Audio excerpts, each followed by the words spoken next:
I can only say I can stand as an example for the fact that in India, we only become engineers first to figure out later what we really want to become.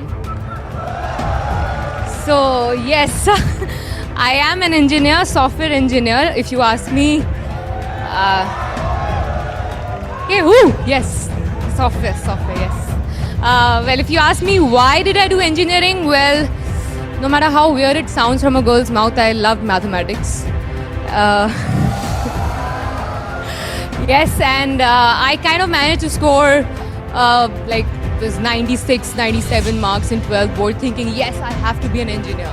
This is it. This is the only thing I should be doing. Well, when I entered engineering, it was quite a task because I missed out from quite a few ranks and numbers to be able to make it to the most prestigious institutions. Bits also didn't really take me. Well, but then no loss, no gain. I'm still standing here. So yes,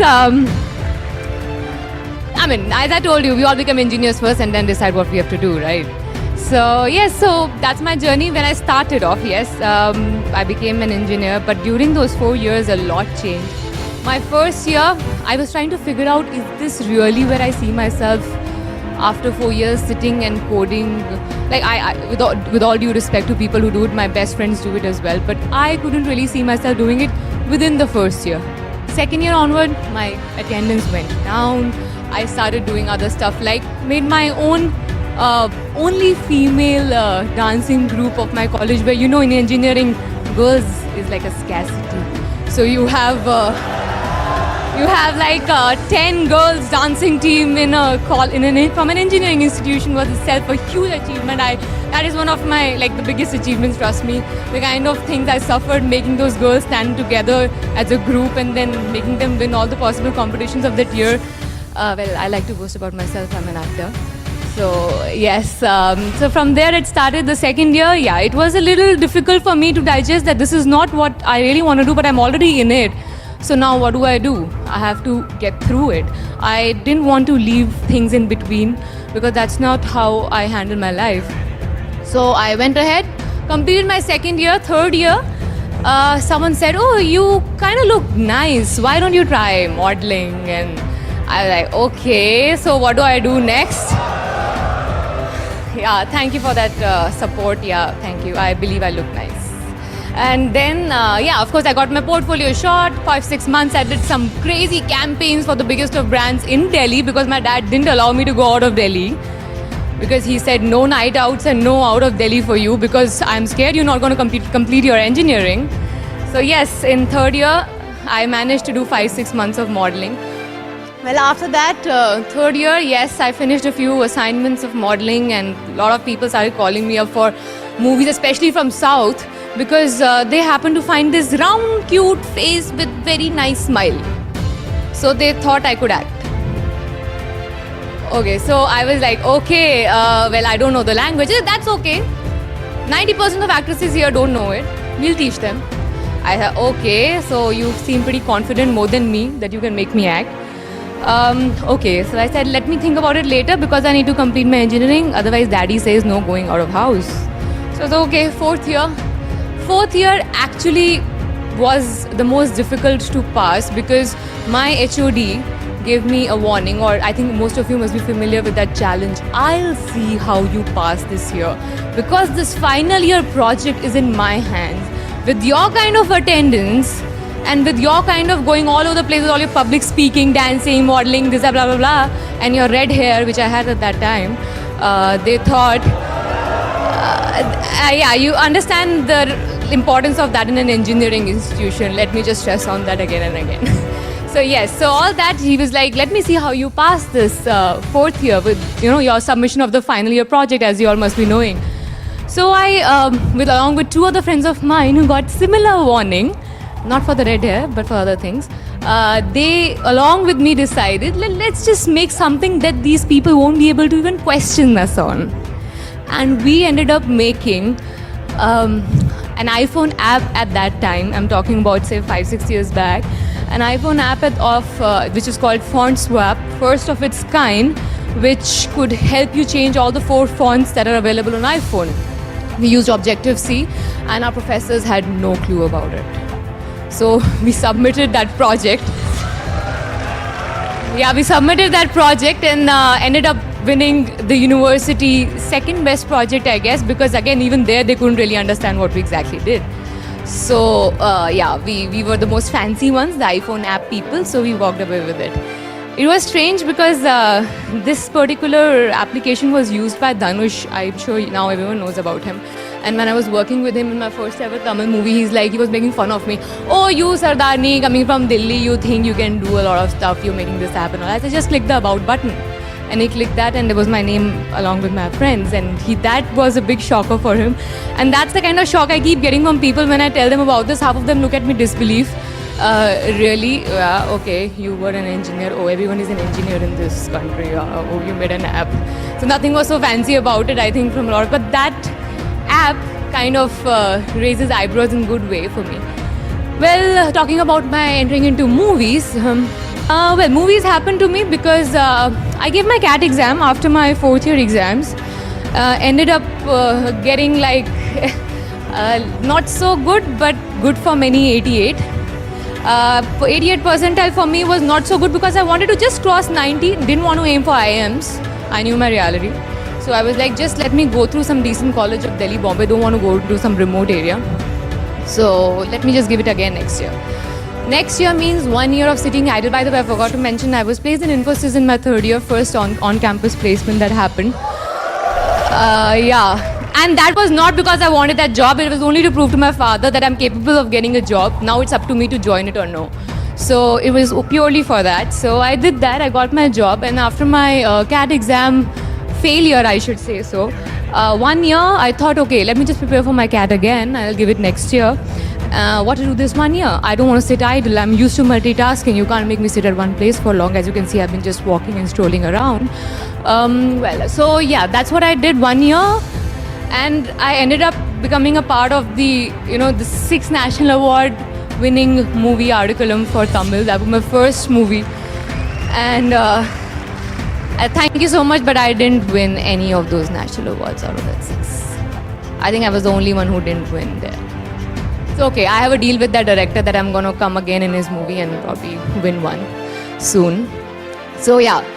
So that happened, and before that movie released, I was probably one of those very few newcomers who was changing my character between the Telugu actress and a Tamil actress simultaneously, because I was working on one Tamil, one Telugu movie side by side and had 3 movies signed already before my first released. So, and it was just like crazy money flowing in and crazy appreciation for God knows what, because as far as I know, I never knew acting. So there was something that directors kept on telling me that you have something which you need to work upon, will be great if you do. You have a certain kind of screen presence is what they called it, and I thought they're just making me feel nice because they don't want me to feel out of place amongst all actors. But yes, I would like to believe so. They really saw something which I couldn't, because a few years down the line, after 3 years you can say, I completed like 15 movies in 3 years.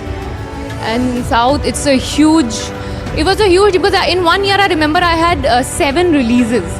So I was really thinking, okay, what am I doing? Morning I'm going for one movie shift, evening I'm going for another shift, I'm barely sleeping. What exactly am I doing? Is acting, do I really know acting? Am I really enjoying it? After 3 years, imagine, because I didn't have a single day to sit and introspect that is this what I really want to do? So, because as you know, my journey was, I wanted to be an MBA postgrad. I'm suddenly 15 movies down in 3 years. So this was pretty difficult thing for me to digest. This kind of introspection happened when I got Chashme Badur, my first Hindi movie. And luckily, like, again, I was just sitting and I got that offer. I didn't really go for any auditions. Thank God, otherwise I wouldn't have tried to. Trust me, I'm telling you this one truth that I haven't told media. I've never passed any audition of mine till date. I haven't. I haven't. So, well, good or bad, it has always worked in my favor, because the kind of movies that have rejected me, I don't think I want to name them. I don't think you want to see them or you've even seen them. So let just it be. So yeah. So after 3 years, I realized it because I I did this Hindi movie and I thought, okay, now the whole country knows me. Now I can't really take a step back. It's no more just South. So then I sat down and thought, okay, now let me just change the whole strategy. Let me try to plan something. So the planning was just to take it slow, just to do the kind of stuff that I really am enjoying doing. But a lot of times, people guide you when you don't come from a movie background. People guide you, oh no, you need to be rolling in the market, so you need to keep doing 4-5 movies at a time. You need to keep churning out movies where actresses' lifespan is really less and really short. So you need to keep doing movies continuously. I mean, all these things I kept on hearing and kept on saying yes to movies which I should not have. And I'm sure all of us do that. One thing was for sure, I never did it for money, because I remember my dad, when I was leaving for this, to work in this industry, he told me that never ever think that you need to earn money, that's why you're going for this industry. Do it till the time you enjoy and come back. We always have something else ready for you to go ahead with. And I'm sure, even I was confident I could have done anything else. Why here only for earning money? So yes, I slowed down my pace of doing movies and I selected a few ones. Things turned out like really good for me, because last 2 years, whichever movie I've done, be it a guest appearance role, started becoming a huge hit in all the 3 languages. So that I thought now, it starts something that has started really working on in my favor. Let's just keep it going. Side by side, since I have a lot of time in my hand, let's start up something new, something which is going to be with me beyond this acting career. So yes, so as I said, I had some time in between my acting. After I slowed down my pace of doing movies is when I thought I need to come up with something which is totally disconnected from my acting career, which I will continue once I'm done with my acting. Yes, I believe I'll be done with my acting, because this is not something that I want to do for the rest of my life. I want to enjoy it till the time I'm enjoying it, because I have switched professions so quick that I believe that a day might come where I want to switch this profession as well. So then came this wedding planning venture. One of my best friends, she was working under a wedding planner for like 4-5 years, and she was handling the basic creatives. My sister, who's sitting here, Shagun, she was working in a production house handling their events, and I thought that I had probably enough creativity to add on, and the contacts, of course, that come along with being an actor. So 3 of us together started this venture. Before we could officially launch it, we had a few friends of ours who got to know about this particular venture, and they were very much interested in giving us a shot. So a few actor friends of mine, for their birthdays and for their anniversary parties or something, we did a few events for them, the decor and planning for their events. It turned out to be really successful. We launched the company officially a few months back. It's called The Wedding Factory. And 3 girls, 3 of us run this company so much so that when we went for one of our client meetings, they were not very sure we can actually handle the wedding. 3 girls, out of which 2 are unmarried, I'm not sure they can handle the wedding. It might sound a little weird, but no, we do handle weddings. We have an upcoming wedding season coming up. This is something that, just again happened with the flow. I never planned it, because I wanted to do something which is going to be totally different from my acting, because I don't want any strings to be attached when I'm done with my acting and I'm starting a new life, because I really want to start a new life after some time, because I like to live so many lives in one life, which is actually an actor's life's definition. But I don't want to limit myself to one profession, is what is my personal belief. That's the reason why I started this particular venture. So, just to sum it up for you all, my life, my journey, it was not really, a planned plan, or should I say, I've been a destiny's child, or my plan A has always been planned by the destiny, but the plan B was always in my hand, and I made sure it was a strong one. That's why I could go out and venture out and do some crazy things in my planning. So that's what I would like to tell all of you. Please go ahead with your plan. Don't think about your plan A. Go ahead with whatever you are getting. Go and explore opportunities, but make sure you have your plan B in place, which is going to be the backbone when you go ahead and explore your plan A.